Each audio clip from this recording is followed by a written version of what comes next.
যশোরের সদর উপজেলার হৈবতপুর ইউনিয়নে সিরিজ খাল পুনঃখনন কাজের আনুষ্ঠানিক উদ্বোধন করা হয়েছে। শনিবার প্রধান অতিথি হিসেবে এই কার্যক্রমের উদ্বোধন করেন বিদ্যুৎ জ্বালানি প্রতিমন্ত্রী অনিন্দ ইসলাম অমিত। উদ্বোধন শেষে তিনি খাল পাড়ে বৃক্ষরোপণ করেন। অনুষ্ঠানে উপস্থিত ছিলেন যশোরের ভারপ্রাপ্ত জেলা প্রশাসক মোহাম্মদ রফিকুল হাসান, জেলা বিএনপি সভাপতি অ্যাডভোকেট সৈয়দ সাবেরুল হক ও সাধারণ সম্পাদক দেলোয়ার হোসেন খোকন সহ স্থানীয় নেতাকর্মীরা। এখানে প্রায় ৭৭ লক্ষ টাকা খরচ হবে খাল খনন কর্মসূচিতে। তার অর্ধেক আমরা নিজেরা অর্থাৎ মানুষ খনন করবে আর অর্ধেক মেশিন খনন করবে।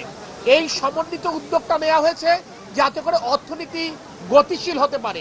আমি মনে করি এভাবে যদি সারা বাংলাদেশের সকল খাল আমরা পুনঃখনন করতে পারি, যেটি আমাদের প্রধানমন্ত্রীর ইচ্ছা, তাহলে ইনশাল্লাহ একদিকে জলাবদ্ধতা থেকে মানুষ মুক্তি পাবে, অপরদিকে ফসল উৎপাদন অনেকটাই বাড়বে।